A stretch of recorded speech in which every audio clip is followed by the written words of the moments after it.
Welcome to Spill The Cafecito, where every cafecito comes with a real conversation. And we're serving up honest talk on culture, relationships, music, life, and everything in between, all with a little Latino flavor. So grab a cafecito and let's spill.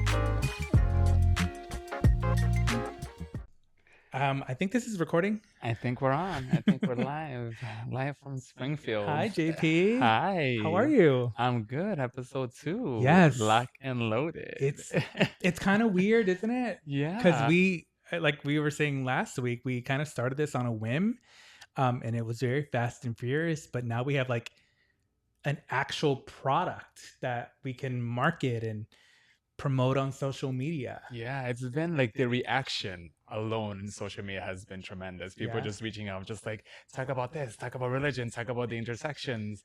And I'm like, we will get to all of that eventually. And they're like, are you going to have a guest? Who's going to be on? Can I be on? And I'm like, all of this will come into fruition, I'm sure. I love that. And I feel like I need to be honest, because like, I don't want people to think that I'm doing this for attention. These are really conversations that JP and I have all the time at work. We're just letting you in on it. Yeah. Right? This is our lunches, literally extended lunch. We have lunch is supposed to be half an hour. We usually take like an hour, maybe an hour and a half. Sorry, boss, if you're listening. But we really only get to see each other maybe once or twice a week, if even that. So something like this is really cool because we get to learn more about each other.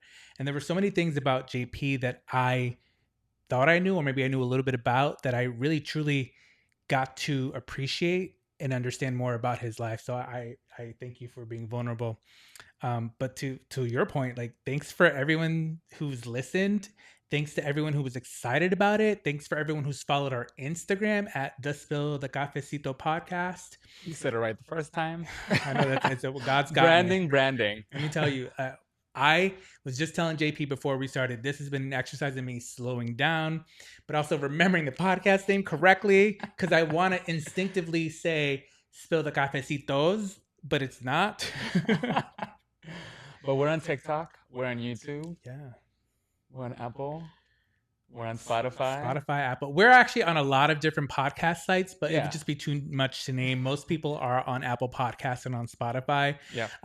And if you need to, just make sure you follow us on those platforms so that when we drop a new episode like this one, you are notified. 100%. And we love all the comments. So please comment on our stuff. We love to respond and just see how people are kind of reacting and taking it in.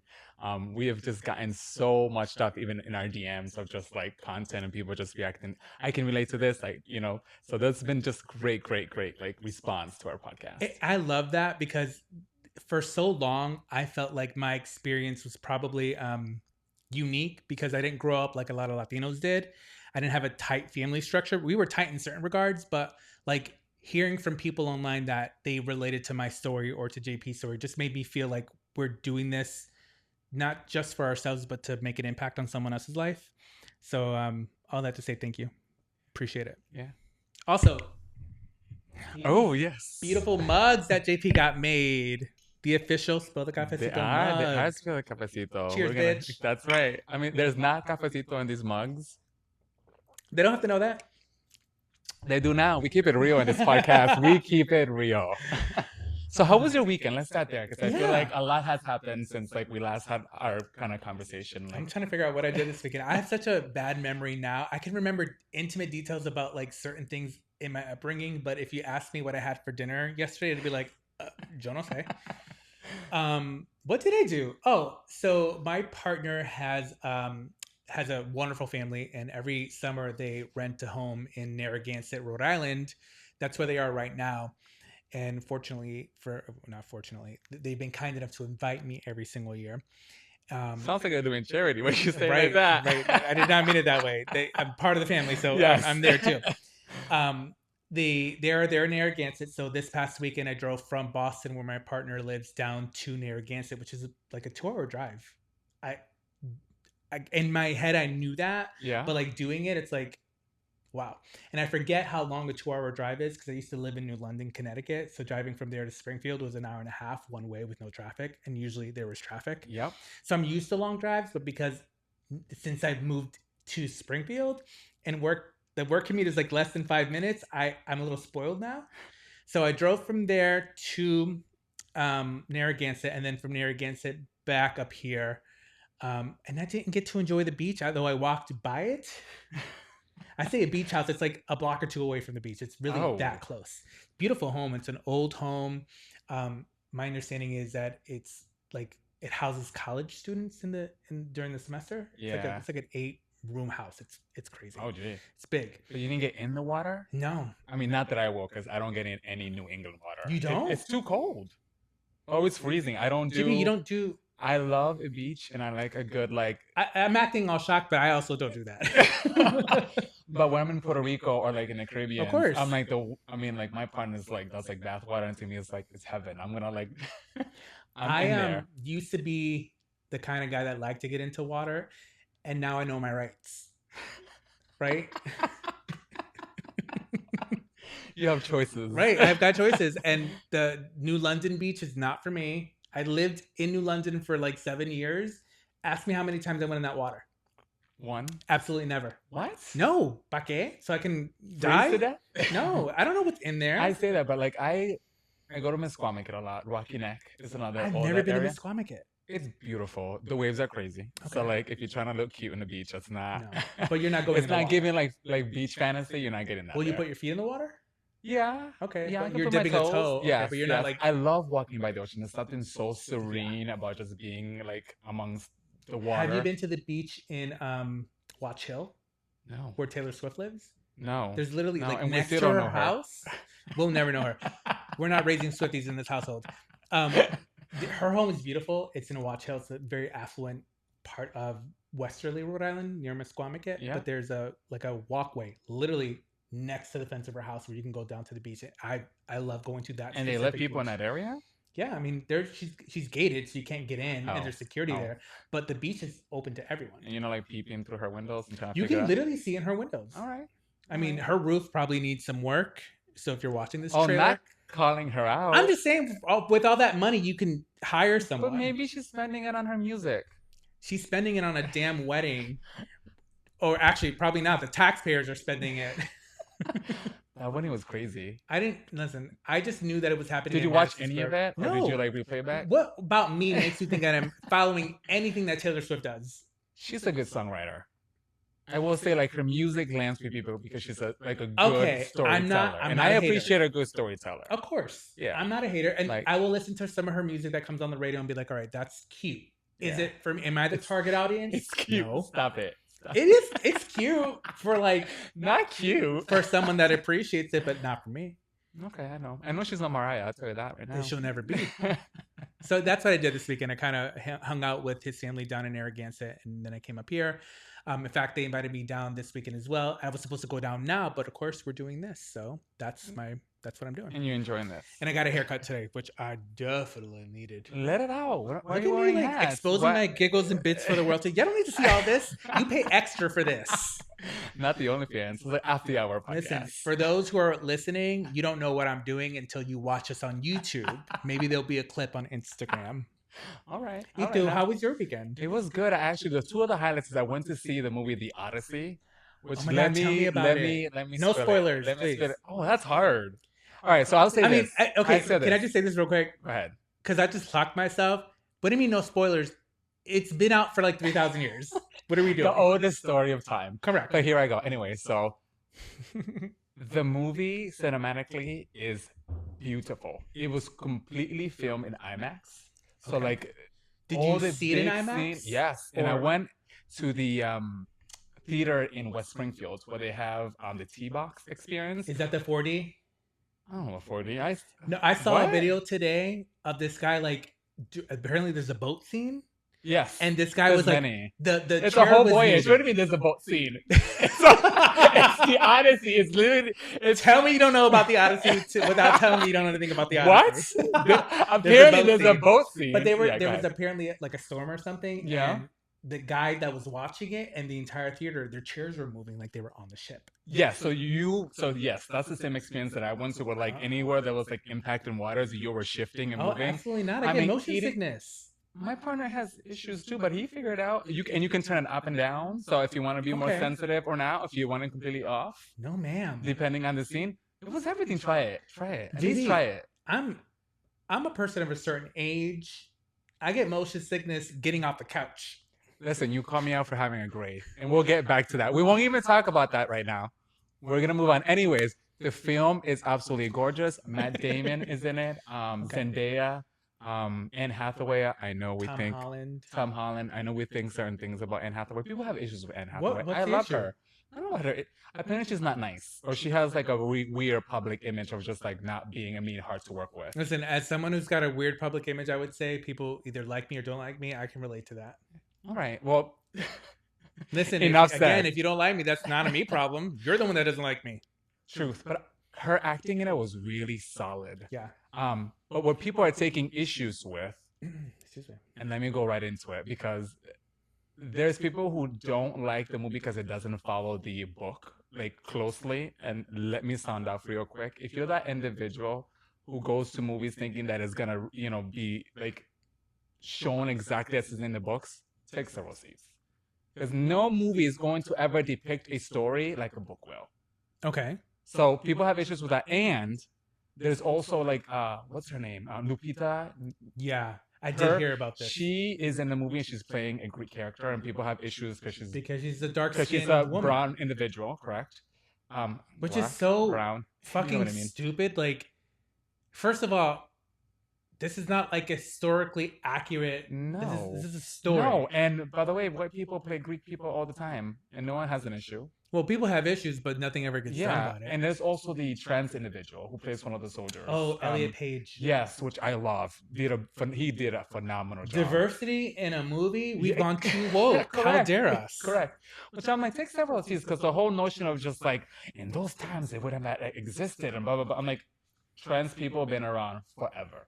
Yeah. So I'm like, don't give me like, when I was growing up, I didn't see any trans people. You weren't paying attention. No, I mean, I think it's we've been so pushed down to the fringes of society that people just didn't, to your point, they're not paying attention, but they didn't acknowledge it as a real thing.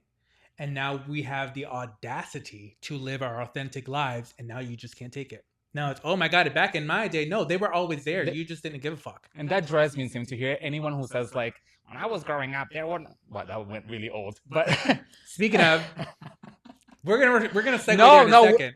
We can get to that, because I want to make sure I push this film. So if you're trying to watch a film with solid story, I mean, it's been told many times, but no, seriously, like, beautiful movie. The director, like, I felt knocked it out of the park. Okay. Could you split the movie into two? Yes, absolutely. Could you got more in depth into the certain scenes? Yes, absolutely. But beautiful. And when I say like, go watch this film, gorgeous film. Question. Yes. How long is the film? Not this look. Okay. 3 hours. 3 whole hours? 3 whole American hours? Yes. Where you gonna be? This bladder cannot hold more than maybe 90 minutes at a time, and that's on a good day. What? I have to pee right now. You can't do that. No, clearly, right? But is it one of those things where if you took like a quick break, like there's no intermission? Right? I mean, you're not gonna miss anything. Crazy? No, it's the Odyssey. I mean, I will say this. I also did not read the Odyssey because I'm sorry, I'm not trying to like come for other public schools, but or it wasn't education on the reading list. It wasn't like it wasn't on the rotation. Let's just say we had like the Scarlet Letter, Lord of the Flies. Yeah. And also, reading is not my like. I don't read besides bitches. To catch you on a bad day. People. We read bitches and not books. I read books too, not often, but I do enough. I can probably do audio. Like audiobooks would probably be more my way thing. But I agree. I mean, you know what happens with me is I pull out a book, and I immediately like my body says, "All right, you're relaxed enough. Go to sleep."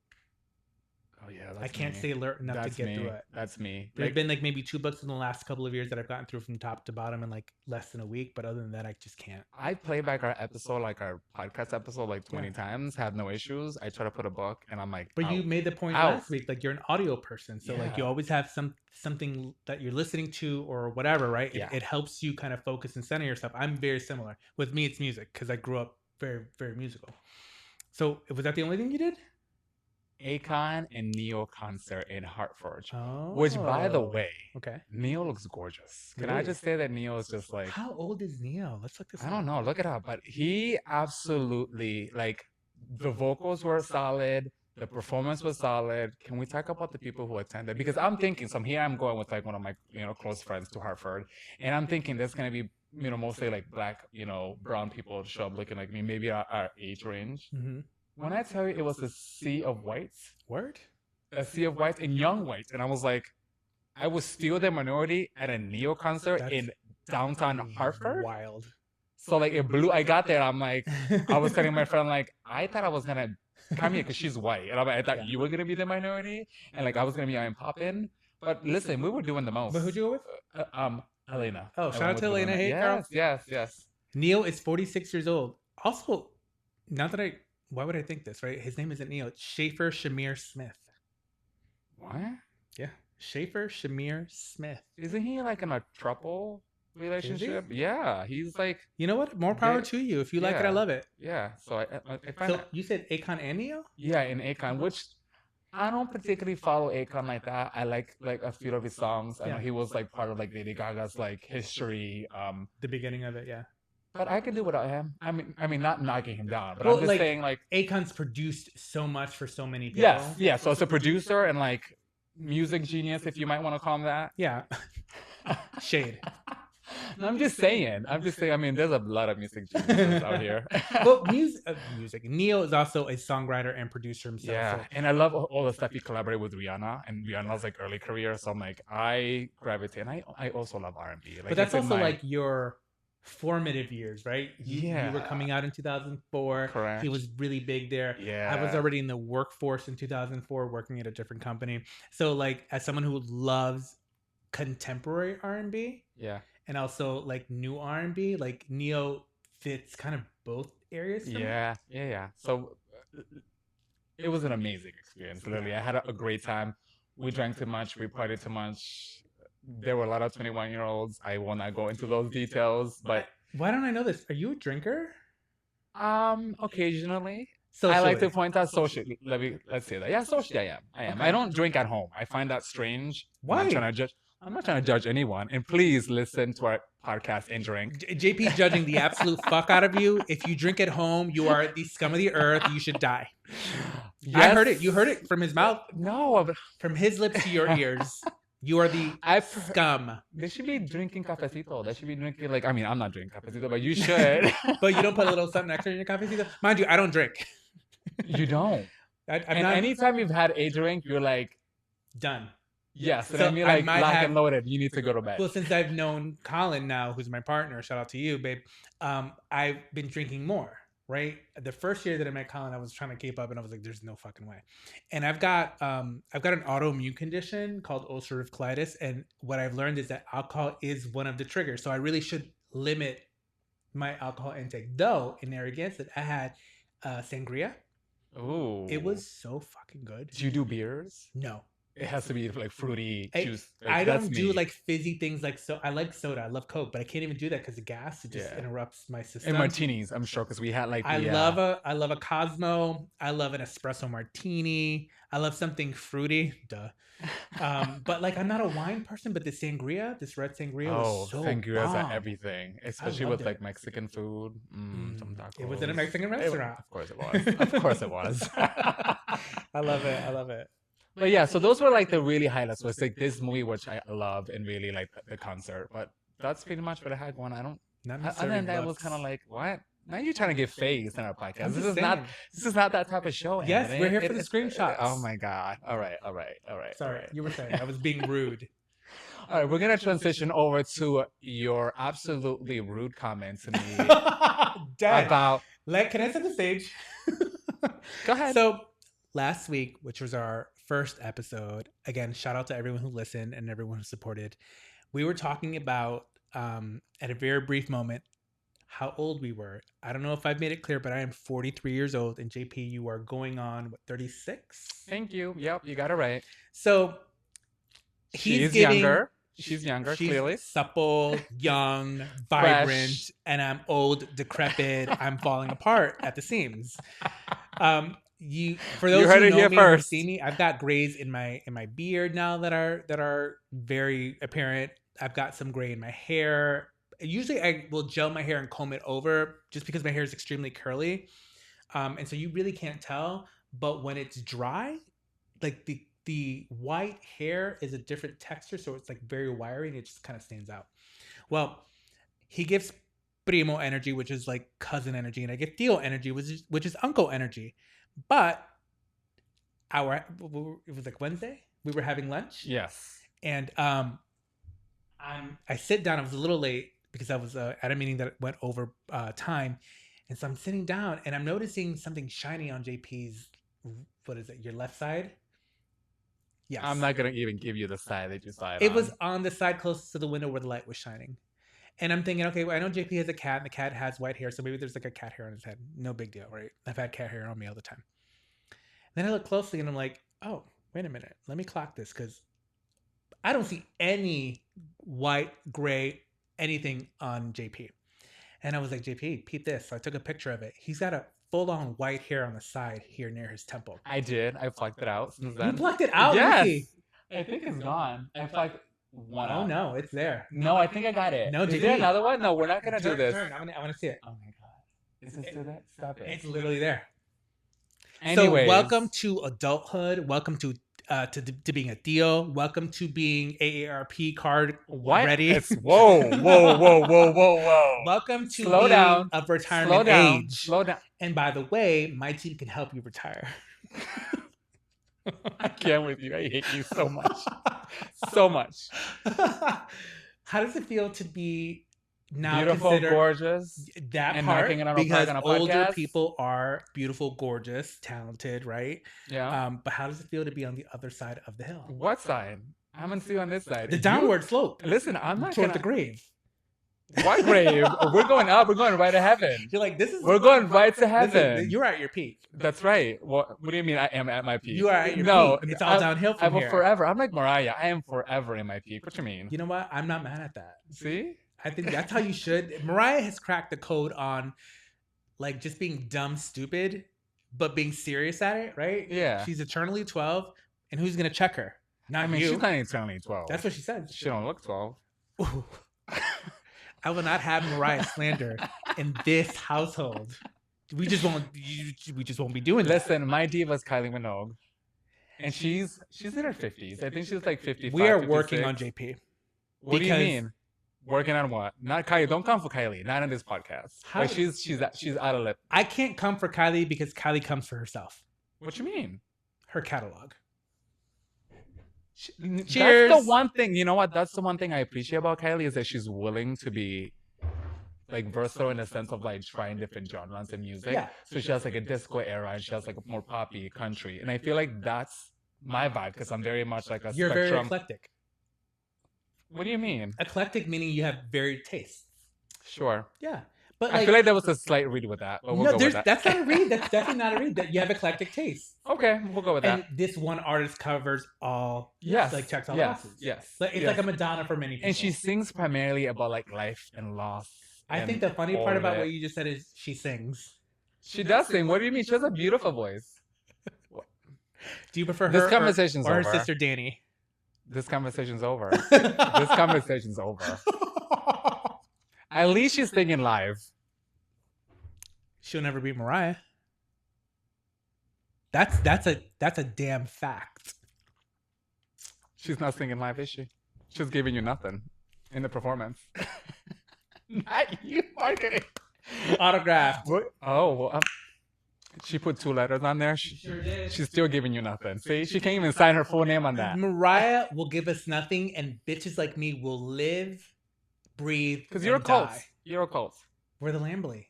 We were the original cult, and you're mad about it. I'm not mad about it because we're the lovers over here. The lovers. The lovers, yeah, that's Kylie's fans. Also, the Jennifer Lopez fans, which makes a lot of sense. Can we talk about Jennifer Lopez? Do we love her or hate her? So my family has odd ties to her because cousin of mine sang background vocals for her "This Is Me Then" album. Do you mean lead vocals? Basically, yeah. And I've heard she was on TikTok, right? Talking about like she was saying from the Bronx in the. No, she did the entire thing. Like I'll play you the demo after this because you'll hear like Natasha sing it and you're like, oh, This is literally the But she's same a song. fellow Boricua. We can't come for her. No, And she's but, a great but dancer. I'm not coming for J-Lo, right? Because what happened with Natasha is not J-Lo's doing. It's the behind the scenes production and management and all that stuff, and how she was essentially fucked from, you know, from money that I'm sure she should be owed. And I know that there's been a lot of back and forth and whatnot, but But I end feel like result J-Lo is has taken the heat for she's that. 100% taking the heat, more so because she's not like, she's known, excuse me, she's known for taking other people's songs, which is really not it. The way it works in the industry is you have an artist that will reference the track vocally, and then it's shopped around. And in certain cases, JLo has picked it up and said, okay, I'm going to do the lead vocals, but they will keep background vocals. Like, she's got music with Brandy, where And I Brandy feel like sounds that's the vocal. people who, It's a standard yeah, it's thing. a standard, yeah. But a lot of JLo's music, or at least the big hits, don't primarily feature her vocals. Because again, Jennifer is not a singer. She's I would classify her as more of a performer, right? She's a dancer, Yeah, for sure. She's a great actress. She's great at what she does. She puts on a great show. Yeah, but a singer, she's I love not. her in Selena. That my was God, of like the course. high. And I know she didn't sing a damn thing. How old is that movie now? Like 30 oh my years? God, 20 to 30 years, Yeah. I'm sure. But So- she was phenomenal in that. Where JLo gets it wrong with me, and this is, of course, I'm a lamb, so I'm always going to side with Mariah, Team Mariah till I die, is there's a song called Loverboy on Mariah's 2001 album, let's say Rainbow, but that's not it. It's Glitter, which was released on 9/11, literally 2001. So the reason this is a big deal and why the iconic I Don't Know Her was said is because during that time, Mariah was getting away from her ex, Tommy Mottola, in the, I want to say, Columbia Records sphere. She was also shooting a movie called Glitter. And so Tommy Mottola, who was also like tied to the movie because the soundtrack was being released under, or at least, I don't know the full story about how the soundtrack relates to Columbia Records, but he got word that she was clearing the sample for this song called Loverboy. And the sample is from a song called Firecracker. It's like a 70s sample. Well, he heard about it, rushed to clear the sample for Jennifer Lopez in a song called I'm Real. If you listen to I'm Real, That's such a good song. and you listen to Mariah's original version of Loverboy, which was not released until just recently, a couple years ago, it's the same sample. So when Mariah heard that she was being sabotaged, she completely scrapped the sample, recut the song with the new sample, and it became the top selling song of 2001. So they tried her and they failed. But that was not Jennifer Lopez Well, doing. here's the thing. We don't know that. We don't know how much Jennifer Lopez was involved in that. This is early in her career. This is really early in her career. Right. And this is like Mariah's already in the game for like 11 years. Correct. She's the So veteran. when Mariah says what she says about Jennifer Lopez, I don't know her, I still don't know her. I love that line. I use it. Which is crazy. It's become such a cultural moment. Yes. But when Mariah says that, I Yeah. have to imagine she knows, obviously firsthand, something that we don't know, that she's probably not comfortable saying out loud. Yeah. So she rather just default to, you know what? I just don't know her. Because could you imagine if Mariah said what's on her mind? Crazy fireworks. Of course. Yeah. And Mariah is not known for being messy. She's known for shutting it down. Right? So if you see her on interviews, Oh, she's messy. she's not, I don't think she's messy she's at all. messy. Yeah, when they asked her about Nicki Minaj canceled, she was like, I think they asked her some question to the effect Was of it like, Barbara Walters? No, I think it was like Andy Cohen on like Bravo. Oh, It was say just something. like say something nice about so and so, and she was just like, can you? And But that's not That's being not- messy. That's just being that's like, not shutting it down. well, to me that is, because you're not adding fuel to the fire. You're basically being like, I'm not going to, so can you? She did that with Eminem. But But Eminem is but a it whole wasn't being different messy. view. It was like they're easy to carry. She talked about like Eminem's candy.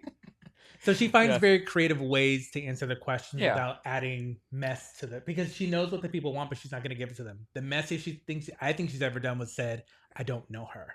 Yeah. Which again, cultural moment for Yeah. years to come. I bought Yeah. shirts, hoodies. I should have worn that shit today. I will say this: Mariah is legendary. Of course. No matter what, say you like her, she's diva or not, the voice.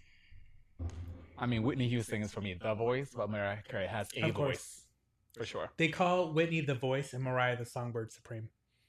Oh, that's Mhm. cute. I don't think I've heard that. Yeah. That's And then really I don't know cute. what they call Celine, but Celine is part of the vocal trinity. Mariah, Whitney, Celine.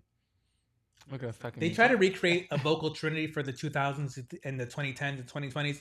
No, girls, we don't do that. The vocal trinity is one triune. You got Celine Dion, Whitney Houston, Mariah V. Carey. How That's about it. Beyonce? We're just gonna leave Beyonce, Rihanna, and Christina Aguilera. Did you not just hear me? There is no other trinity. These are standalone artists that are great at what they do, but they are not known for being powerhouse vocalists like Mariah, Celine, Whitney. Whitney, Mariah, Celine. Christina Aguilera is a powerhouse singer. I just want to point out She that her is. vocals are Of absolutely. course. I mean, she oversings songs. No shade to I'm a you, Christina Christina. fan. She oversings some songs, like sometimes But bring it that's her back. brand, right? It is. You I know who love. also does that? Jessie J. Ugh. Love her. No. Why are we doing that?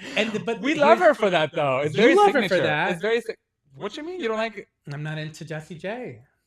No. There's not some about the songs that I'm money, like, money. no. No. I didn't like Price Tag. Shout out to Heather Traska. You know, Thunder. The vocals in Thunder were beautiful. I don't even know that song because again, I'm not checking. I did like the song Love. I don't know her. It's a decent song, but I'm It's not. a decent song. Stop it. For Jessie J, right? And the thing is, I think she's a good singer. Don't Yeah. get me wrong. She's a fantastic vocalist. Like she can do things that many people can't. But to your point, it's like just because you can doesn't mean you should. Right? You oversing. Yeah. Right? Yeah. And I think a lot of it is maybe she feels like she needs to project this I'm a singer persona aura so that you convince us, but you don't have to do all that. We know you can sing. Yeah. But back to Kylie Minogue. No, we're not. I said we were done talking about this. We're gonna move right along because our listeners want to hear how we met. Because I think we went into like our family members and we talked about like I asked for your identity and you gave me a full down. Trauma. I went down. Like you went down like memory lane, Girl. and I mean like we got lots from you. But like first, I want you to truly answer about your identity and give us like so that's Anthony Rodriguez. I talked about how that's like exciting but also like changing. It's true because like growing up it's black or white. I'm Puerto Rican, I'm gay, but growing up I never felt tied to a specific gender. Like, do I consider myself man? Yeah, I'm a man because I'm born with male parts. I got facial hair, I present that way. I'm not a woman, I'm not transgender. But there's always been a part of me that felt like I was in between or on the spectrum. Like I don't consider myself fully masculine, and there's some feminine parts of me. Yeah, for sure. Do you feel like you go back and forth of like feeling more feminine some days? 100%. Okay. And I don't know how to describe that other than to say there's a non-binary quality. So I will use the pronouns he and they interchangeably. I'm not offended by that. I'm not a she. Yeah. Right. But there are days I wake up and I'm like, I feel manly. There are days I wake up and I'm like, hey, girl. Yeah. How you doing? Yeah. I'm still playing with like the whole gender idea because I primarily go by he, him. Yeah. But I'm like, I'm called girl, she all the time by like friends. Love you guys. It's like the gay community. But it is the gay community. And I'm not sisters. offended. And I'm not like trying to like come for anybody. I'm like, you can hurt me all you want. And I'm like, I know who I am. I don't need, anyone to like validate that for me. But I'm still playing with like, what are those pronouns for me? Yeah, what does that mean for me? But like, use any of them. Yeah. He, they, I'm JP. Yeah. It's one of those things. So anyways, I took it away. No, you're good because I think we're saying the same thing is it doesn't matter what you call me as long as you call me something respectful. Correct. Right? And lead with good intent. Of course. Yeah. Above all, bare minimum, respect me. Yeah. Right. Yeah. So yeah, let's talk about how we met. We've already been doing this for almost 35 minutes. I love and this is typical lunch for us. Yeah. Yeah. So do you want to say the story or should I? Here's what I will say. Because I this is really your perspective of me, but I want to set the stage based on how you were introduced to me. I heard of you through our mutual friend Andrew from work. Andrew and I used to work on the same team. When I first started seeing you around was when we both worked in our company's compliance department. And we're naming departments? Well, we're not naming the company, although everyone that listens to it's probably from work, so they get it. Yes. We were, because we're no longer there, the only Latino and gay people in the entire department. And POCs were already like almost non-existent. So when I started seeing you come around, it was more of a comparison thing. It was, oh, this is JP, he's going to be replacing you. And so a lot of Or what did. we're going there.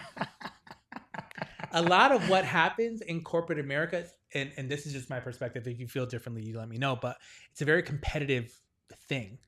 So there's always like you being pitted against someone else, especially if you are kind of similar or alike in many respects. And especially if you're in a minority. 100%. So when I started getting compared to JP, I was like, I don't know who this girl is. I don't know anything about her. All I know is that she looks and sounds like me. So we'll see what it gives. And then JP, because JP is such a social butterfly, will come to our role and say hi, and talk to people. We made friends with some of them. I started getting the comparison more than not, and I was like, I don't know where this even comes from. But I decided in that moment not to feel a certain way about it, because why would I pass judgment on someone I don't know versus just like welcoming them into my world and learning about them. And so naturally we became friends, and we've traveled to different places through work. We've gotten the opportunity to do things like this. So I'm very grateful for that. But my purpose in life has always been to help uplift the next person. I've never come into any space thinking this is about me. I'm only building this so that I could benefit. Like it's only me, no one else, blah, blah, blah. And I say that because a lot of opportunities that have been afforded to me have been because I've had to fight so hard for them. And so because I already know it's hard for people like us to get a seat at the table, I feel like it's my duty to make a table for us or kick my way into a space with the table and then make room for other people like us to join in, which is kind of where me having conversations with JP about development come into play. So you tell the listeners your perspective, and let's see kind of where we go from there. Story time. So let me tell a little story about JP and Ant. So to your point, yes, I feel like Andrew at the time was definitely comparing us, and I was getting that from my perspective as well. And I know that we were having like small interactions. We weren't like at first when we first met, which was like through Andrew. And I would, like you mentioned, I would come to the aisle, and I remember one distinct day of like asking, having conversations about like, oh, development, and like I've been in this department and this job for this long, and like I'm looking for something new, and you're like, let's talk about it. Yeah. And I'm thinking to myself, like this guy's gonna give me a wealth of information, because like he looks like me. He's been in the game. Like I'm like, he looks like successful. He's knocking it out of the park. I've only just heard amazing things about this man, and I'm like, I was so eager to just like get on a call with this man, and here comes Anthony. It was a phone call, right? I think it was a phone call. I think it was a video call. Like a video call. I do video call, yeah. So I'm like, ring, ring. We started the conversation just as normal, just kind of like bantering, going back and forth, because we were doing that back then. Yeah. Talking about like everything and anything. And then we went all into like career development. I'm, here telling Anthony about like my struggles and my woes. I'm like, I'm not getting this opportunity. Like I'm being passed on, and I think I'm running for a new role. And I'm just sharing like my frustrations of just being in a department, just being like Latino, gay, yeah, and all the challenges that comes with that. And I distinctly remember like Anthony, like he locked in, and him specifically asking me questions about like, what are you doing? Are you asking this sort of questions? Are you having this sort of conversation with your manager? Is your resume updated? Is this up? And like literally 21 questions asking me up and down, what the F are you doing to make sure you're advocating for yourself? And I felt completely like I was being like ripped a new one. In all the best ways now, reflecting on but it. Then you're probably like, what the fuck? But I remember leaving that conversation saying like, fuck that guy. Really? Yes. Fuck that guy. Because I was like, he don't know me. Like he might look like me, but he doesn't know my struggles. And here I go, meeting with my boss at the time, having my one-on-one. And I'm like, you know what? I'm going to put these theories to a test. I'm going to start asking my boss the specific questions, line of questions that he asked me.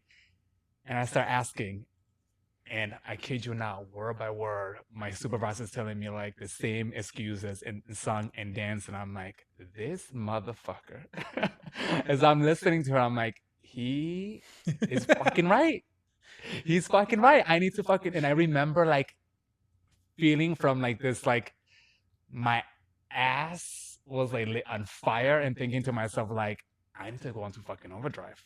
I need to update my resume. I need to, set myself up. I need to start going on interviews. I need to like, so like, you were like that push along with several people that I would say were definitely in my life at the time, including some of my other friends who were really like pushing and advocating for me. But no one lit fire under my ass as much as you did. And like I said, I wanted to stab you in the face repeatedly that day. That's so funny. But then putting your words into actions brought so much change, because within, I would say, like 5 to like 6 months, I was out of that job, in another job. I remember how quickly it happened. Yeah. Getting paid way more, not being passed on opportunities, being able to like go on conferences that I wanted, like just so and like growing quickly. Very fast. But it took someone who looked like me to push me, who knew that like things were not just going to be handed to you and the opportunities were not going to be presented the same way. Like you have to advocate for yourself twice as hard to get even half. Yeah. So I'm like, it took that, but quite honestly, it at the time when you were giving it to me in real time, came off like, what the fuck is it like are all people who look like me are like this? Oh my God. But now reflecting back on it, it was like the fire that I needed under my ass. Because like since then, your lines of questions stay in my head. So I'm constantly doing my one-on-ones with like my current manager. I'm constantly asking like, where's development opportunity? What can I do? Can I tap into this? Can I do this? I'm actively asking those questions. And if I'm seeing any of like the song and dance that you share with me, I'm like, what are we doing about it? What are we doing about it? Yeah. So I've only just like thankful. I mean, I hated you for like a couple of days there. But I needed it. I needed it because I feel like I wasn't taking these steps in order to move forward. And I needed that like push of someone who looks like me to finally cement that and move forward in my career. Of course. So like, were we fast friends? Yes. Did I hated you upon a time? Yes. I was but here we are talking to my barber actually about this today, because she was like a fan of like the clips that we share online. But I was like, we're gonna talk about how we met and whatever. And I will tell you that JP did not like me when I had a conversation about his like career development.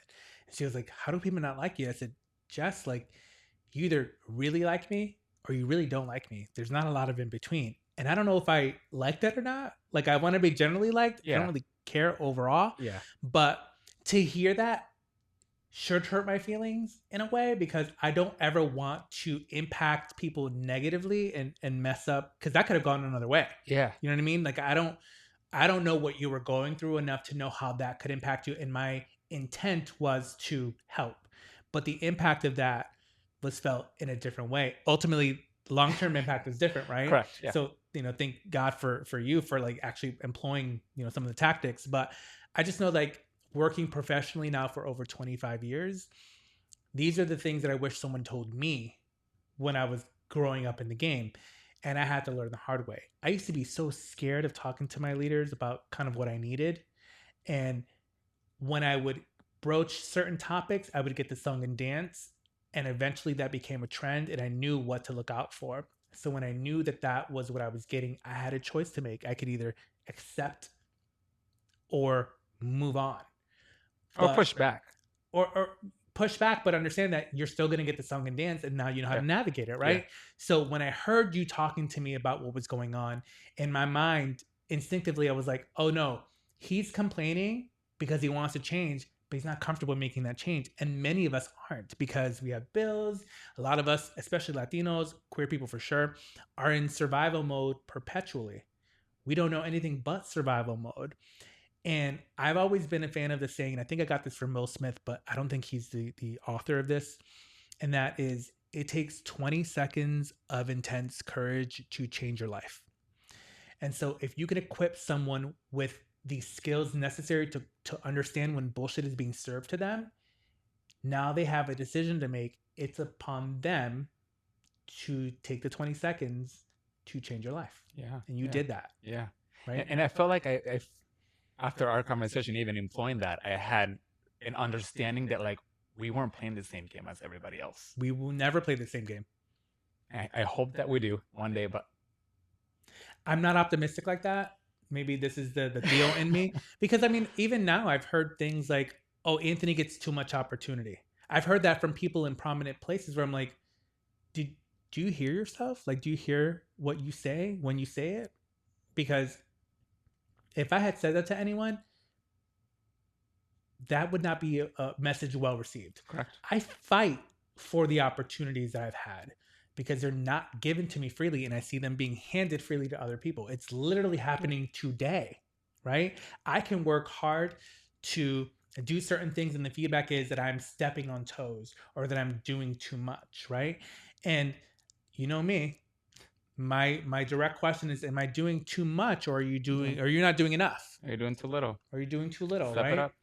And so I categorically reject the notion that I'm doing too much, but also if I am impacting someone negatively, give me the feedback and I'll adjust my approach.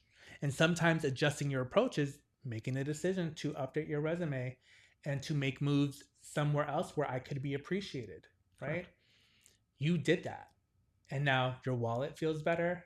You can do things more comfortably. Correct. And more the fight's still that, there. Yeah. And even so today, I think we were like talking earlier about like a situation of just like, you gotta advocate for yourself. No better advocate than yourself. And you're not the only one that I've had this conversation with. I remember having a conversation with someone else who is an older white woman who traditionally, me and older white women have not gotten along great. But this one is, she's cool. I like her. And she was talking to me. This is back when I was in compliance. She was talking to me about like, she knows so much, but she gets paid so little. And I was like, level with me. You don't have to tell me your salary, but like, what do you get paid? She told me her salary. And I was like, again, I asked you, so you told me. But I was like, you are the key dependency on X, Y, and Z, which is something that the company values, especially because it has a regulatory impact. What's stopping you from going to your manager and saying, hey, I'm worth this? She goes, well, I need the job. What if they say no? I said, well, then you have your answer. Closed mouths will never get fed, Correct, right? Correct. And the worst that could happen they is literally say they that. say no, right? Yeah. You should always and you have to ask for get what you comfortable want. with no's. I feel like you're gonna get 20 no's before you get that yes. And this is what I was telling you. It's like, you know, based on what they're giving you, whether or not you have a future in this department or whether or not you need to go somewhere else. It's like a no. And if you hear the no, now you got to do something with that. But with her, she went to her boss and was like, this is what I do. This is the value that I add here. All of my examples. It's almost like you're interviewing again. Yeah. Yeah. And then sure enough, the next call, a month or two later, she was like, hey, Aunt, I just want to let you know, I did what you said. And look at you. Like, I got a $20,000 increase. And I was like, girl, what? I love that for her. Maybe I should start doing that. So I did. Yeah. And I started going to my bosses being like, actually, this is a value that I provide to this organization far beyond what you see on paper here. This is what I do in the inclusion space. This is my brand here. This is what I know. I would love more opportunity to get involved. But let's talk dollars and cents here. It didn't work out in my favor. So I got the hell out. Yeah. And today I make more than I ever have. You got to be comfortable with the no. That is some of the hardest. That's like, it's so hard to accept because you don't want to leave a comfort zone. You have to take the no and know like there's steps after the no. It's not no and then back down and don't do anything. It's knowing what else am I doing in order to get a yes. Mm-hmm. Like, and I mean, like with follow-up questions either to them or like mentors that or... was the conversation that we had. You know how to navigate once you know that the bullshit's being served, but now you have to do certain things. And that's really building your case, your story. Yeah. Are you involved in projects? Are you asking for additional opportunity? Who do you have in your corner to advocate for you? How are you using those people to get where you need to get? And perception is everything. So whatever people are perceiving from you, know that that is your identity, and what's being carried and what's being said about you professionally is literally what like people are like evaluating when they're considering you. Mm-hmm. For sure. I never hated you. I just want to be clear. You could never be Maybe me. Hate was a strong word, but I really wanted to stab you in the face repeatedly. Not stab, bitch. Very Puerto Rican of you, by the way. Do you have a machete somewhere? I might have one right now. Tucked away in places we will never I just know. came in. It depends how this podcast goes. Oh my God, that's so funny. Yeah, no, I mean, I'm very proud of you. Honestly, I'm very, very proud of you because it's hard to make a change to your life. Yeah. And it was just that exact is change, and change is always not that easy, and it doesn't come sometimes in the packaging that you expect it to look like, and opportunities don't come in the packaging that you expect it to look Now like. that's a word. Listen up, rewind it, and play that shit again. That is a motherfucking word. But think about it this way, right? What if you hadn't done that? What if you were like nervous and decided, you know what, I'm nervous to leave this? You would be in the same position. Yeah. Making. And in fact, just yesterday, I met with someone as I was walking in our old area. Yeah. With someone who's still there. Yeah. Who was telling me the same challenges. And I'm like, girl, what are you doing about it? Like, I mean, are you updating your resume? Are you talking to people? Are you getting like what are we doing? So I've had some of those similar conversations, maybe not as rudely, with her. To make sure that she is, and she was just like, you know, JP, I'm gonna jump on this and I'm gonna do A, B, and C. So first of all, thank you for paying it forward. Yeah, because sometimes people need that nudge. Oh, of course. I ended up pushing you off a cliff, but it ended up resulting in something beautiful. I can swim. I love that. I'm coming from Salinas. I love that. We can swim. Come on, we can Coastal swim. City. We can swim. So but anyways, can we get back to this gray hair? Yeah. am I vain? No, I'm not. No, but I mean, here's the thing. Like, it's gonna happen. Wait till it gets to your pubes. It's not there for me yet. Oh my! This is not that type of podcast. It is this type of podcast. Is it? This is the shit we would talk about. All right. Listen. I have gray nose hairs, which is weird. Oh, I thought you were gonna say I have gray pubes. I'm like, no, oh, we're going there. No, absolutely not. No, I'm still young and supple. Okay. I just had grays in my beard. Or so she thinks. Motherfucking tried it. But anyways, but welcome to adulthood. You know what really like tripped me up about it? What? Is I was looking at myself in the mirror and I'm like, I'm starting to look like my dad. Really? Yeah, do you have a picture I'm of like, your dad? You should send me. I will send you a picture of my dad. I think like your little gray hair triggered. I was looking at myself and I'm like, I do have multiple grays. Ooh. And I'm in my face features. I'm like, I'm starting to like see him now in the mirror, and I'm like, I don't know if I'm scared of that or not. Don't be scared. Embrace it. Do you look more like your mom or your dad? Half. So like I'm always told that like this half is my father, and like my smile, because when I smile, I'm like all like gums. All you see is like literally, I'm like the cheesiest is smile. That your like mom's side? That is. I take that from her, but I'm like, I don't know. I just have such a weird, and I guess we'll get right into it. Such a weird like relationship with like my father, and like even going back to like as a kid, I remember, and I think I purposely left this out when we had our discussions about like my time in Puerto Rico. Like my father had like huge issues with alcohol, and like my earliest memories of like my father was him coming into my bedroom with my brother. We sleep on the same bed. Okay. Typical Puerto Rican setup. You and your parents? Me and my brother. Oh, we okay. sleep in the same. Okay. Not my parents. Well, I mean, I don't know. Again, we didn't grow up the same way. I remember him coming in, and he was one of those individuals when he was intoxicated and had too much to drink. Mm-hmm. He would like tell me he loves me, would cry, would be like super lovey-dovey. All of a sudden, all these emotions that he would suppress will like resurface out, and he would ask me questions. I'm like, am I being a good dad? So you're like trying to have all these conversations at 1 a.m. and I'm like 6 years old. I'm like, can't go to sleep. Correct. And I remember distinctly my mom coming into the room and saying like, shut the fuck up, go back to bed. Like, por favor, vete.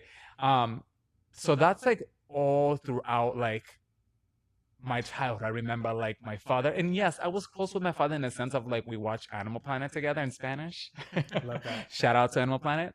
And we bonded that way, and I feel like my connection to animals, how much I love animals, comes from him, because he is like I mentioned, he's a fisherman. So he like, if you watch Animal Planet and there was like an episode about the ocean, he will name you the fish, the migration patterns, like on and on and on, because he like since a child he's been fishing. Like that's like he since 14, I think he had mentioned. These are all stories, of course, that like I compile from like family members, but like he his brothers, which by the way he has like 12 or 13 siblings, so like his mom wasn't super lovey-dovey with him because she was very busy, and his father actually went to jail early on in his life for murdering his sister. Oh my God. So he didn't really have that father figure, and who he had as a sort of father figure or sort of father figure was his uncle, so his father's brother, who essentially owned a restaurant and would have them go fishing for the stuff that they were going to cook for the restaurant. So like he grew up since like 12 years old, literally going out and fishing all the time, and then coming back and getting shit faced as of like 13, 14 years old. So, and we're talking about, this is like 1970s, 80s time frame. So all he knew was like, I need to go fish and I need to, In Salinas. in Salinas. Yeah. Is that where you met your mom? Is she from there too? Yeah. Both of my parents are actually from Oh, Salinas. wow, Yeah. okay. So I'm like full Salina resident. Like you are like I am true blue. playero, because actually the name of my hometown is La Playa, which literally translates into the beach. Okay. And like my father is from the neighboring town called La Playita, which is so like funny. like a small. So we're literally like a super beachy. You're very Puerto Rican. I love that. Sure, we'll go with that. So that's when I. So Pero yes, tú naciste ahí. yes, I was Okay. born in Puerto Rico. Yeah, so like all.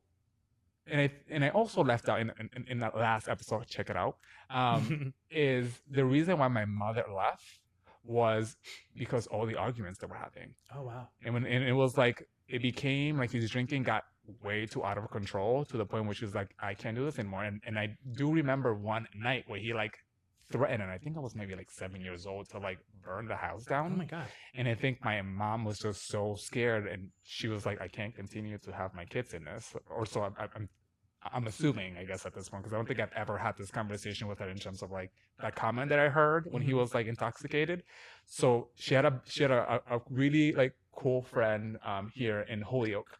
And she's my titi. She's whatever feeds. Shout out to you, Titi Debbie, who allowed my mom to come from Salinas to Holyoke and stay with her. And by the way, she had like 3 kids in her house with her husband.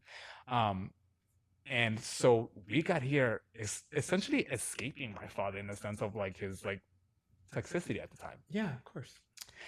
So I don't have very fond memories of my father, given that he also didn't participate even in like, even when we were here in the States, like birthdays, graduations. And again, once he came over, because he eventually did, because my mom and father have this really good dynamic of just like, when they're good, and when they're not, like he's going back and forth to Puerto Rico and back. Okay. So when I mentioned him in the last episode that he was a provider when he was here and available. So can I ask you a question though? Yeah. So you were saying he's a fisherman in Salinas, but what was he doing here? Oh, he worked in tobacco. In the tobacco fields? Yes. My grandmother he did did a also. lot of that. Factories. I mean, because like I said, there was times when he would leave for like a period of time, and then my mom would like feel bad, I guess, and we'll bring him back. But when he was here, he wasn't exactly, besides like maybe like the moments where we had together to bond with over like Animal Planet. Like he wasn't super, like he was either working or drinking and going out. So I don't have, so like to look myself in the mirror and start to see him doesn't freak me out, but it definitely like, I replay back my childhood so much. Did you ever grow up hearing you look like your dad or you look like your mom? No. So that's probably why it's freaking you out, because you're like, no. They say that you become your parents the older you get. Yeah. But like you start to look like them because you know them at that age, and now you see yourself at that age too. Yeah. And I remember like another like highlight of like my dad. And this is maybe, I'm thinking maybe 2004, 2005. I remember, no, actually it was maybe like after that. I was probably in my 20s. I guess, so I'm really fast forwarding. One of the times where I got a phone call from my brother, my full sibling, and he was crying on the phone, and he seemed to be upset about some sort of like a situation that he had witnessed in our family home with my dad, and apparently someone who he brought over while my mom was in Puerto Rico. Jesus Christ. And he's in tears, and he's like, I don't know what to do. This is upsetting. And I'm like, I don't know if I should tell mom. How old was he? Oh my God, he was probably like also, so I was probably 26. He was probably like so 27. This is like, yeah, it's like a recent past. Yeah. Well, I mean, a decade at this point. Correct. And I remember, him saying, I'm going to call mom and figure out what to do. And like, long story short, my mom ended up reaching back out to me, and she was like, I need you to go into the house and kick him out. I want him gone. Which is hard to do because like that's because I'm like, I don't live there anymore, because at the time I had moved with my current partner, and I'm just like, sure, we will go and do that. Sorry, I'm adjusting myself. No. I don't mean to be rude. So I'm like, cool, I'll show up and I'll see what I can do. And I'm like, this is just messy. It was a messy situation. And I remember thinking to myself, like, this is either gonna go, he's either gonna go left quick. Yeah, real quick. So I remember getting there. I abruptly just like looked at him and I'm like, listen, I don't care what you did. You upset Carlos, my brother. Mom wants you out. You need to get out. And I just remember him saying, you're not gonna, you nasty faggot, Pato, is not gonna kick me out of my home. Wow. And he started hurling a bunch of toxic things at me. And you know that moment where like he's saying a bunch of things, but everything goes on mute and there's this high pitch. You hear the you hear the ringing, and I'm like, everything's escalating because I'm just like, my father and I have never talked about my sexuality, and the first time that he even like brings it out to my attention is calling me a nasty pato. To tear you down, to demean you and dehumanize you. Correct. And I mean, like, that day he called me everything under the sun to the point where I had to like exit the home with my brother. And I just told my brother, like, you need to pack up and I need you. Because I'm like, I don't want to. Because he got in my face several times. Of course. And I pushed him several times. And you're an adult at this point. You're going to defend yourself. And or at least try to. And I remember one of the comments he like distinctly said is something like, oh, I had like a lot of you kids and you're probably the worst one. Oh. And I remember that breaking me to the core. Because there's no real reason for that. No. And I'm like, you're at fault here and I'm being asked to do something due to your actions. But I'm the problem. And you're attacking me. And I'm the worst of your kids. I'm probably the worst. So I remember that completely tearing me up to the point where I'm just like, I need to get out of here because this will turn physical. And I'm starting to see red, and I need to go. I need to go. So I looked at my brother. I remember I looked at him, and he was like, because I'm never super stern with my brother like that. And I looked at him, I'm like, you need to get your shit right now because I can't deal with him. And if I deal with him in the next seconds, I might put my hands on my dad, and that's not the person I want to be. And I remember like storming out of there and leaving. But so when I see myself in the mirror today, I see that man who said those foul things for, about me.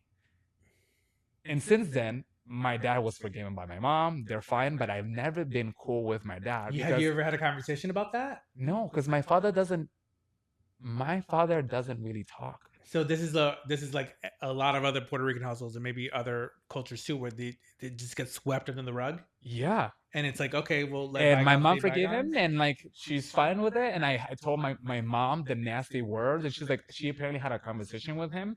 But like, has he ever apologized to me? No. Has he ever? We talked about this last week. Like, I will hold a grudge. And I think I do too, and which is why I'm not close to my father in that sense, because although he provided, and I will forever thank him, because when he was available and in Puerto Rico, he was out late providing for his family. Yeah. But I don't have these fond memories besides Animal Planet or hanging out with like animals. Because when we went in Puerto Rico, this man had chickens, roosters, bunnies, pigs in our property, by the way, parrots. He loved animals, and like bonding with him over like animals and wildlife. Of course. Other than those moments, my father never attended a birthday. I remember for like my first graduation from elementary, my teacher saying like, "Oh, is your father still in Puerto Rico? Like, we haven't seen him. He doesn't even come to the parent-teacher conference." And I'm like, "No, my dad lives at home, but he's not here today. He's not present." No, or even like in third grade when like everyone was talking about their hero, and everyone was just like, my dad, and like how sad and sickening I felt to hear other people describe their dad and not me having like that connection with my father. So I never really had like that man-father figure in my life, because he was present, but nurturing happening from him, absolutely not. You know what's crazy? I've often, and this is a misguided perception for sure, just felt like those lucky enough to have a dad should just recognize how lucky they have. But hearing your story, I'm like, it's no different than not having a dad. Yeah. Where at least with me, I didn't get traumatized by that, other than just not having a dad. Yeah. In many respects, it could be even worse, because having someone present and then choosing not to take part, and then demeaning or dehumanizing you with those words, like that leaves a lasting negative impact on you, and you will never not think of that when you see him. Yeah, and I'm thankful that you say that because constantly I hear people who diminish what I say Mm-hmm. because they always ended, but you had a dad, but he was present, but It's not the same. it's not. It's not. It's not. Would you rather have a dad who's not present and like demeans you, or have a dad that I would rather not have a dad, period? You know how many therapy sessions I sat through just describing how much those comments tear me up inside? I can't even imagine. And to this day, no apology, no, like, he has never acknowledged, he says. In fact, I believe the first time my mom tried to confront him about these words, Yeah. he denied them. Really? And if it wasn't because my brother was also physically in the room and was and to vouch for you. to vouch for me, my mom probably wouldn't believe me. Because there was, I mean, when I mentioned them to my mother, she looked at me like, you must be talking about somebody else. Yeah, He because wouldn't he say would that. never. He would never say that about you. He's never said that to me about you. I don't think he has an issue with sexuality to me. And I'm just like, he This is what he said. destroyed me that day emotionally. Destroyed me to the point where I'm like, I sit here with you today Mm-hmm. and I play that conversation and it still hurts. Of course, I can hear It the still hurts. almost quiver in your voice, and Yeah, I'm like, it still I've never hurts. seen. First of all, thanks for being vulnerable, because I know that's hard to do, especially with an audience of people that aren't here. But like, it goes back to what you just said. There are people that are like, oh, you should just be happy that you at least had a father. I've had to over time change my perspective, because again, sometimes it's better to not have one than have one there to tear you down. Yeah, yeah. So like, you talked a lot about your dad, but what about your mom? Oh, my mom, I feel like that's a whole. Do you want to spend another episode talking about that? I think, yeah, but I think we should, because based on our last discussion, and I know you hinted a lot at your experience with your mom's and substance abuse, and I know you said, like, I can't even believe I've even survived that. So I'm curious about your mom, your relationship. So turn back the pendulum for us. So, I mean, I guess let's talk about dad a little bit. My dad, I think I said this before, but if I didn't, I apologize. You might be hearing it again. But my dad was born in the late 50s. All of what I know about my dad either comes from stories that other people have told me, or from news articles that are on the internet that can be looked up by anyone. What I do know for sure was that he was the leader of his gang. I say his gang, but it was a gang in New York City called the Ghetto Brothers. That was a gang, I want to say, in the probably late 60s throughout the 70s. And then sometime in the late 70s, it branched off and different chapters were formed. So there was one in the Bronx, which is where he was born. There's one in Connecticut, which is the one he led. There was one in New Jersey. In fact, there's a guy that does like documentaries about gang life in New York City, who did like a whole episode about like my dad. It's weird. And it's weird because I don't know much about my dad other than, again, the stories that I've heard and have seen pictures. But my dad was a gang member who actively worked against kids joining gangs, which is kind of weird, right? He worked with the school system. He was like a paraprofessional. He was also briefly in the military. I don't know if he was a reservist or whatnot. I don't really know too much, right? Yeah.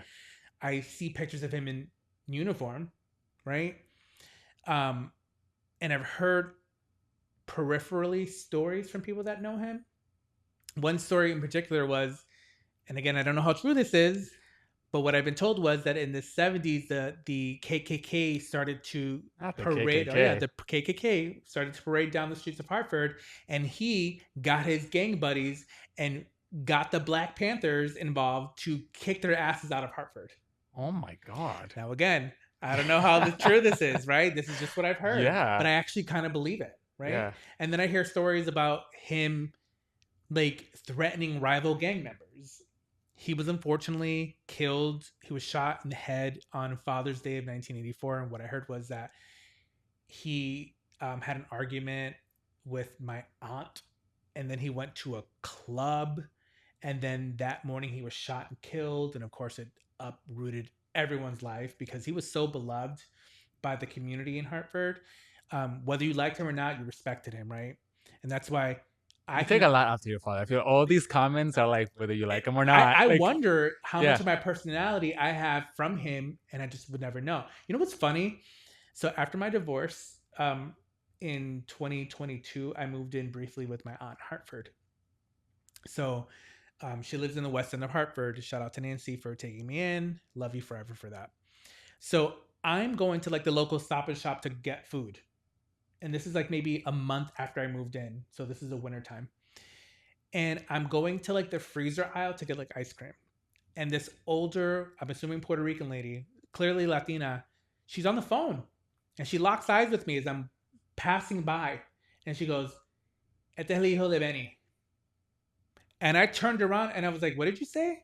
She goes, you're Benny's son, right? And I was like, yeah. And mind you, just moved back to Hartford for the first time in like since 2001. So this is already over 20 years. Yeah, you're like, is he famous or infamous? Like, what's about to go down? So I said, how do you know my dad? I used to be in the gang with him. And I was like, and you just recognized my face? She was? She was. So they have females in the gang? 100%. That's very interesting. I've heard it. Female people in the gang. Really? See, gang members for me were usually like males. No. Because I remember like the Kings and the Flatbush in Holyoke, they were primarily males. Were they to my understanding. Kings? Yes. So I don't know. Again, I keep having to like caveat this because I just don't know, right? And I don't want to. Yeah, these are stories that have been shared with you, right? But so after the gang split up after my father's death, some of them became the Solids, Los Solido. I've heard of them, and then some of them were the Latin Kings. So gangs were formed after that. That kind of came from the root. But again, I don't know how much of my personality is because of him. I like to think that I have my leadership qualities from him because I don't take after my mom in that respect. But I've always been more or less a natural leader, even though I'm more quiet and introverted. I gravitate to those roles because there's a structure, there's an order. I can take something and deconstruct and rebuild in a better way. And I have an ability, whether you like me or not, to get people to follow my lead because I can connect with people on a one-on-one basis or in small group settings. I don't see myself as the kind of leader that would maybe lead like an organization of hundreds of people. I don't think I have the mental capacity for that. But like if you put me in a small group of people, more or less they're going to coalesce around me and I'm going to set the stage and this is how we need to march forward. But you are very similar to me in that regard. That's why JP and I actually have led a group together at work that helps organize like events and things. So neither here nor there. But can I ask you something? Sure. Do you ever wonder if you did have your dad, like if he wasn't murdered, like how would that shape your identity and the person you are today? Like, of course, does those come up and like talk me through like what comes up for you? It's purely because it's all fantasy. You just don't know, right? And I've never had conversations with like my tia or my mom or my uncles where they're like, oh, that's like your dad. Your dad would have done that. You know, he was young. He was 25 when he was murdered. Wow. He would have been 26 like a few weeks later. So I really don't know how my life would have been different, but I have to imagine it would have been different. And maybe I would have gotten more influence in that regard. But I also have to imagine gang life would have seeped into me through osmosis, not because he would have been like, you should follow in my footsteps, because of course he actively tried to get people away from that, but he seemed like a hardcore individual for the time. Maybe that's survival. Maybe I would have picked up some of that too. And I don't consider myself hardcore. Like if you met my brother Benny, the 180 opposite of me. He believes in his heart of hearts that he is my dad reincarnated. He's never met my dad. My mom was pregnant with him when he passed away. But he believes in his heart that he's my dad. He speaks so heavy. He's very, very tough. Like, my brother's always in fight mode, never in flight mode. He will murder you if you give him a reason to, right? Whereas I'm like, I'm not looking to fight, but if you bring it to me, I'm gonna go toe to toe and I can throw it down. Yep. I try to use my words before I use my fists, and I only use my fists in self-defense. So, I mean, try me. Please try me. But to be honest, like, of course, I think my life would be different. I just don't know how it would be different. And I'm grateful that it is the way it is. Yeah, and also I heard you say like he was murdered on Father's Day, which is crazy. How is You literally mourn the loss of You your know what's father crazy? on Father's Day. So June 17th is the actual date. So that date is not Father's Day every year. Okay. So on Father's Day, when it's June 17th, it hits. On Father's Day every year, it hits. June 17th every year, it hits. And then July 1st, which is his birthday, it hits. So that stretch of time, I've noticed like a change in my demeanor, in my aura. I feel more heavy. Mm. And usually it's Pride Month also. So I'm already exhausted from all the shit at work. Correct. So I like will talk to Colin and I will always say, hey, listen, the next 2 weeks, if you see me kind of being low energy, like there's a lot going on, but also like I'm dealing with this mentally. It creeps up on you, and I feel the heaviness before I recognize what's going on, and then I realize, oh shit, it's the death, the anniversary of the death of my father, and he's been passed away for 42 years now.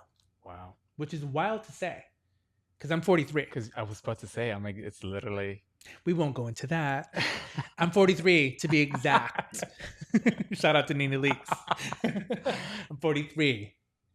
But yeah, it's all fantasy. Yeah. It would if I were like a god and I could resurrect him and see what my life would have been like, of course I would do that. Yeah. There are times, JP, where I have dreams where I'm back in the 70s and 80s as myself today, and I'm interacting with my mom and dad, being like, don't do that, don't do that. And they're looking at me as an older man being like, who the fuck are you? Wow. Mm-hmm. It's weird. Yeah. And they're vivid dreams where I'm like, I could have influenced something, but no. There's no way that I could have. Wow. So let's jump into your mom, because I feel like I'm on the edge of my seat with your mom. How much time do we have? It's already been going for an hour and 16 minutes. Here's what I will say.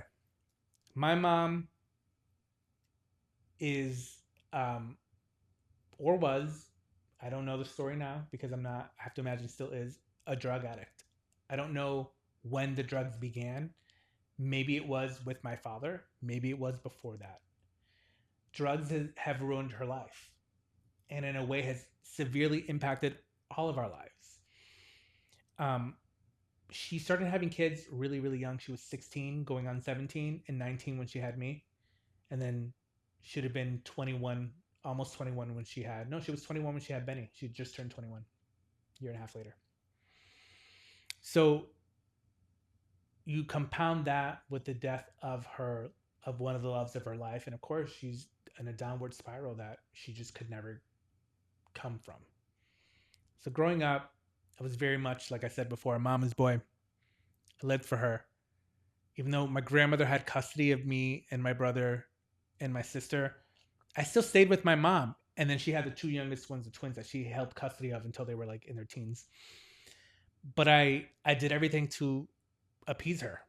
And I don't know why, but of course, I guess the answer to that is you're your mom's oldest son. You want to make your mom happy, whatever. But I didn't have the same reverence for her that I had for like my aunt or for my grandmother, who really were the ones that were looking after me. There were things that happened to me in my childhood that, in retrospect, if I were a parent, I never would have. I just don't know what world I would live in where I would put my child in such danger. So here's an example.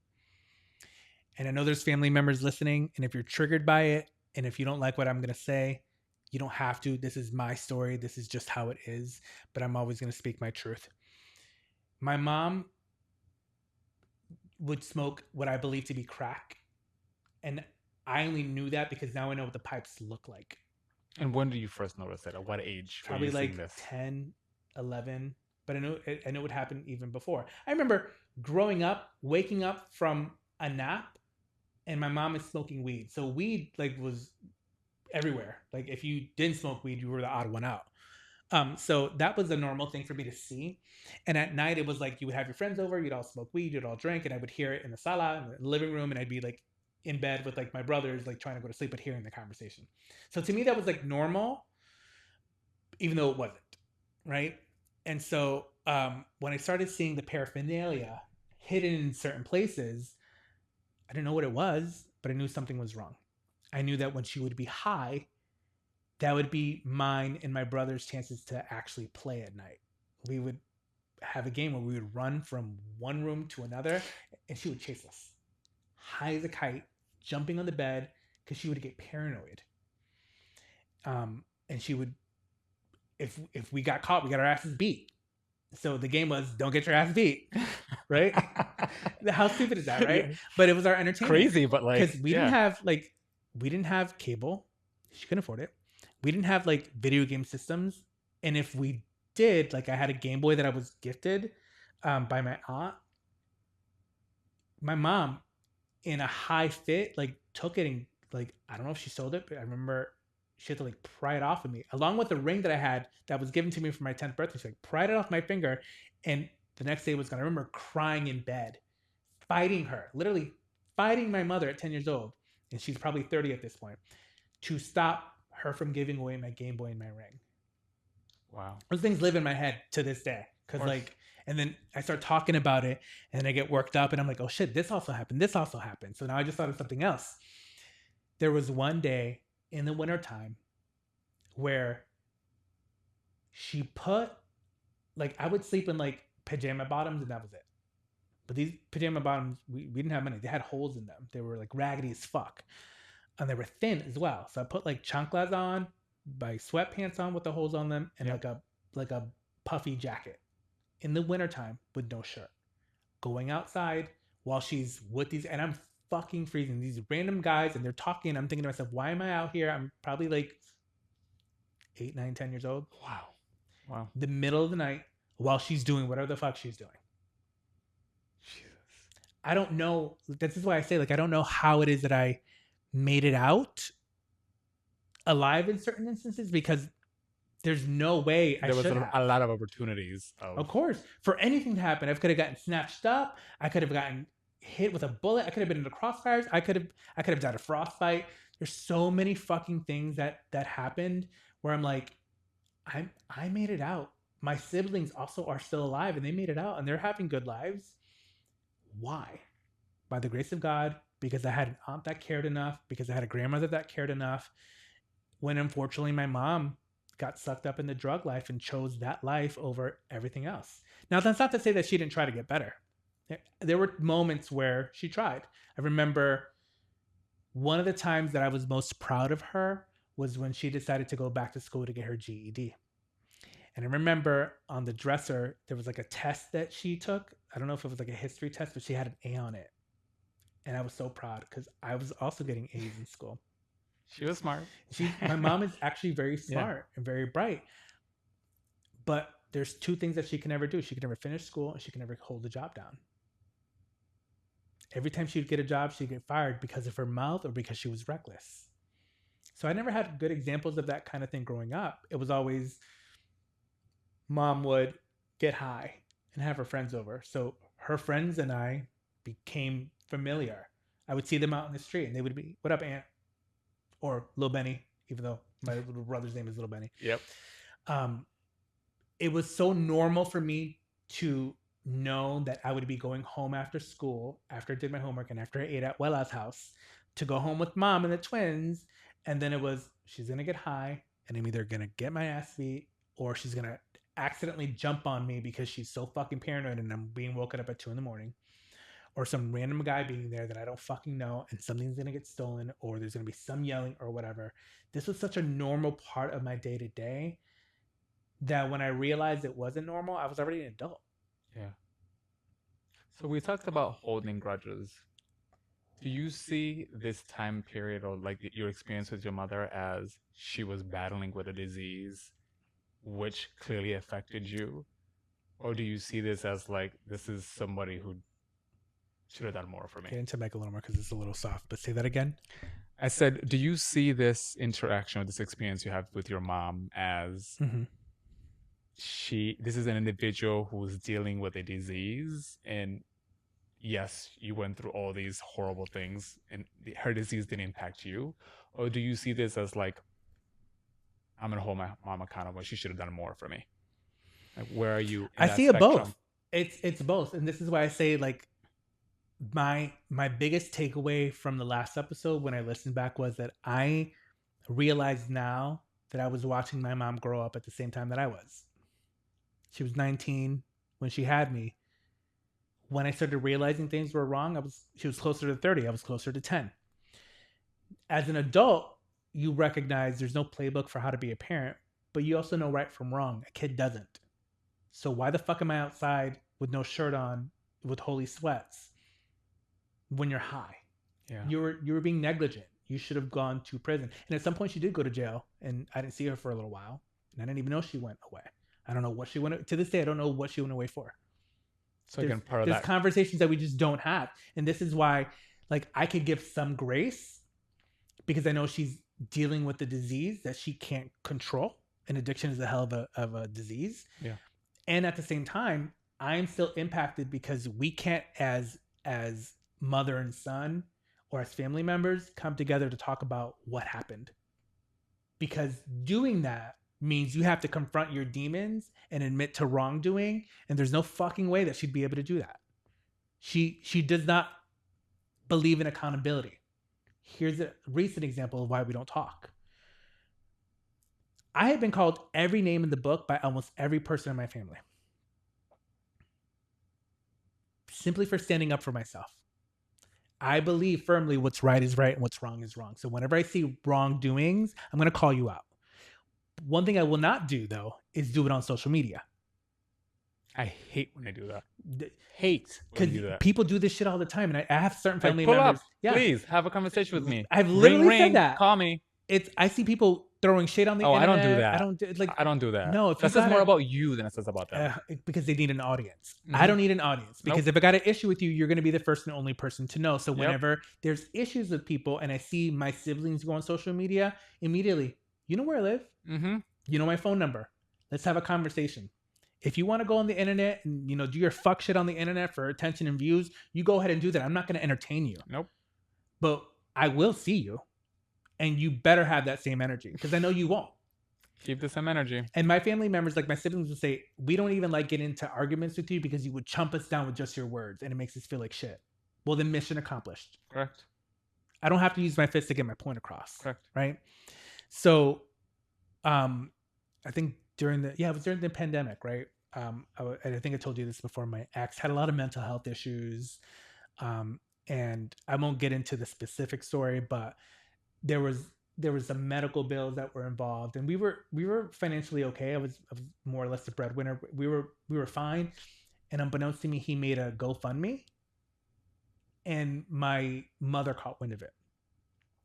That's part of it, right? But that's not really the point here. It's my sister and I were beefing for whatever reason, and she went to social media, and so I responded being like, you know my number.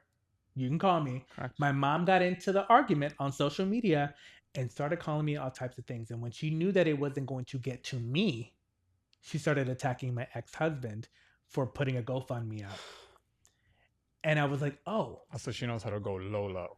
She went lower than just attacking me because now you're attacking my family. Of course. So that tells me that you will stoop to the depths of hell to get to me when you know the words are not going to affect me. And it did. And that was one of the few times in my adulthood where she got to me. The other time is when she came after my niece, who's her granddaughter.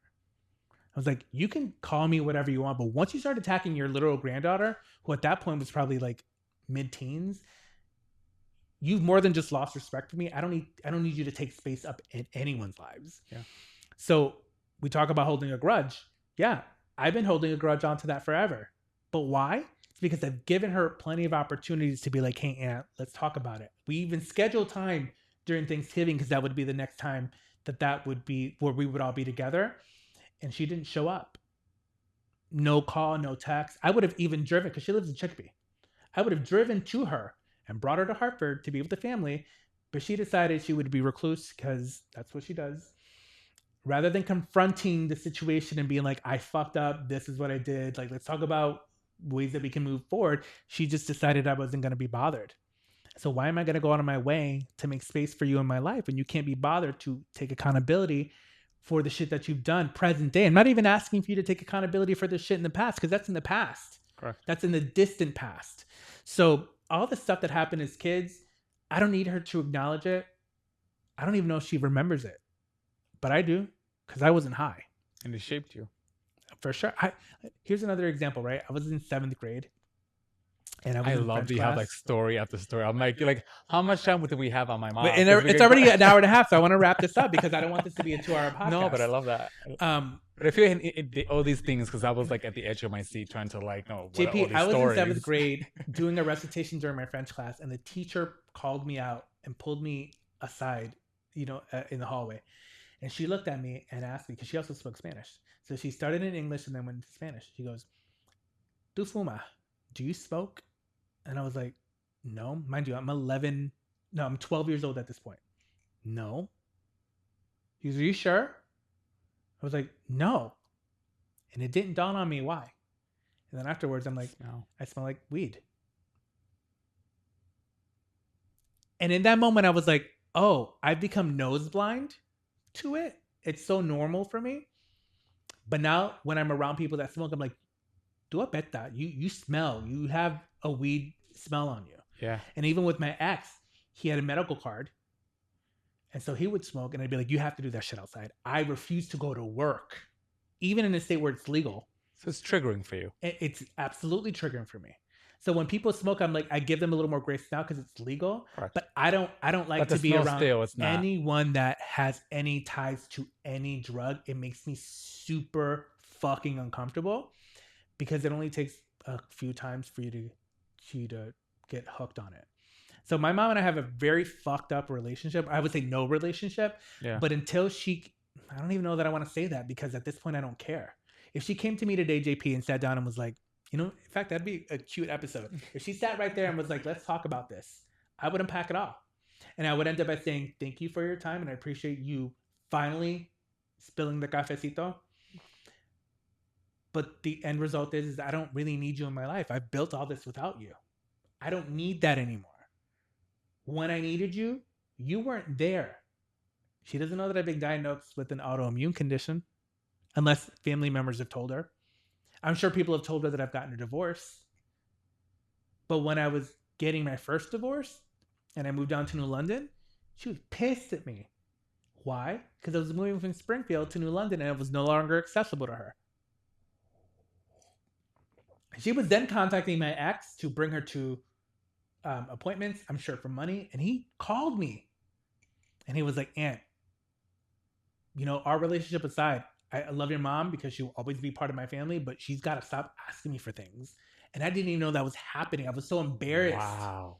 So I called her up and I was like, "Yo, you can't do this. No, like, please don't do this." Like, Correct. You cannot do this is that. uncomfortable. This is out of and line. so I asked him to block her. And so he did. Wow. Mm-hmm. Wow. There was another time, JP, when my first ex and I were having issues and I briefly moved out the house. I was an adult at this point. I was probably in my late 20s. I moved in with her at her place in Chicopee. Now, it's not her place. It's her boyfriend's house, and they have a very tumultuous relationship. But I remember moving most of my stuff in, and the thought was, I'm going to stay here for a couple of days to kind of like calm down and get back to whatever. That first fucking night, she got high, and I was like, "Oh, nothing's changed." But then she came into the room that she let me stay in, and she was asking me for money, and then she was trying to sell me things. And at first I was confused. What the fuck is this? But then when it was made clear what she was doing, yeah, I was gagged beyond belief. To the point where I was like, "Get the fuck out of my face." And I called my ex and I was like, "We're having issues. This is what's happening." He literally dropped what he was doing at like 11, 12 o'clock at night, came with his truck. We packed all my shit in there and we went back home. Wow. We didn't even talk about what happened. He was just like, "I don't even want to know. I don't even want to know." Correct. But he understood. Yeah. And so I was grateful. Yeah. So I've never had like a stable home. I was like always moving around with my aunt or my grandmother or my mom. And a lot of it is because she never made it a stable environment. It was always tumultuous. It was always survival, quite literally, day to day. Yeah. And my grandmother did what she could, but she had all her shit to worry about and all the other kids. And my aunt worked and she had her kids. So like they all couldn't be on top of me. So anything that I've ever had to learn in my life came from me figuring it out and using my mother, oddly enough, as the example of what not to do. And that's been my guiding star. throughout my entire life. So if I'm grateful for anything, it's that. That's a really hell of a lesson, a really fucked up lesson to learn, Yeah. right? I don't even know. To But your it point, makes you who you are today. And I think you're a beautiful individual today. gracias, muchas gracias. Yeah. Because I will tell you this: when I hear feedback about my delivery, my tone, my how sometimes people don't really care for me because I can be direct or whatever, I go back to I think a lot of my experiences have shaped the way that I am. And I can't apologize for that. I can try to be better. Yeah. But I've been so in survival mode for so long that I don't know what it's like to just like live. And now I'm getting to the point where I'm like, well, I can breathe a little bit. My bills are paid. When I'm waiting for the shoe to drop. There is no other shoe to drop, Yeah. unless I make it a problem, Yeah. make my own problem. I have a Yeah. wonderful partner who truly cares and loves for me, and his family is amazing. I got wonderful friends. I keep my circle very small though, and that's intentional. He's got a great circle of friends. He's very opposite of me in that regard. He's very extroverted, where I'm like, okay, I can have 1 or 2 or 3 at max, and then a ton of acquaintances that I'm cool with. That's what it should be. I mean, like, it's good to have amigos, but Of course, I don't need my circle to be huge. Yeah. But I yearn for a relationship, a parental relationship, because of course I don't have my dad. And my aunt is more or less a second mom, but she's also not my mother, right? Yeah. My mother is. I just resigned myself to the fact that I will never have that relationship. So what I've opted to do is mourn her loss, like she died. Wow. And that makes life a little easier. But in the same vein, I see her in family events. I try to keep the peace because I don't need to create drama. But when she goes at some point, I know it's not going to affect me as deeply as it would have because I've already taken the steps to put her in the past. You're going to be surprised. It's very different. Oh, I'm sure. It's very different. I mean, I can say what I want now, but you never know. You never know. But I also know myself enough to know that. And you have a big heart. I will say that. To a degree. I will say that. I think when you wrong me, oh, of course, that heart goes to minuscule size. Yeah, but there's still love, and I guess I want to make sure that you love your mom. I don't know if I can honestly say that because it's hard for me to love someone that can't admit their own faults and who says they love me, but their actions don't match their words. I think that what I can say is like, yes, there is love there, but not in the way that I want it. Like, I love you because you gave birth to me, but I don't fucking like you. And you don't have to like them. That's okay. They're humans just like us. And that's what I go back to. We were raised by humans and not Santos. They're not saints. She's not a saint. She's never once claimed to be a saint. But what I've always wanted was just for her to initiate conversation to be like, the past is the past and I can't change that. I've done some pretty fucked up things to wreck you and your brothers and sister. There's no way that I could ever fix that. A lifetime of fixing it would never come close to fixing it. But let's try to work on our relationship now so that at least I can be part of your life. Yeah. I reached out to her the last time on my 38th birthday when I was in Puerto Rico, in Loíza, where my father's buried. Because I felt like, in some odd way, like she should be a part of this moment. Mind you, she couldn't tell me where he was buried, and she went to his funeral. Thank God for Facebook and for my aunt who's married into my father's side of the family, who saw somehow that I was there, don't know how, and was like, I want to take you where your father's buried. And so she picked me up and I met some family members and that was it. Wow. But, mom has wrecked my life in irreparable ways, but I try not to harbor such intense bad feelings because that does not serve me in any capacity. I don't want to. I mean, we're talking about it now, so stirring up the feelings, right? Yeah. But like, I don't go around every day being like, "Oh, I'm this way because of my mom." Yeah, I that whole moment just reminds me of like that quote from RuPaul: like, you can look at the darkness, but don't stare, because if you let it, it'll consume you. You know what I mean? So I'm like, acknowledge it, know that it shaped you, but don't stare.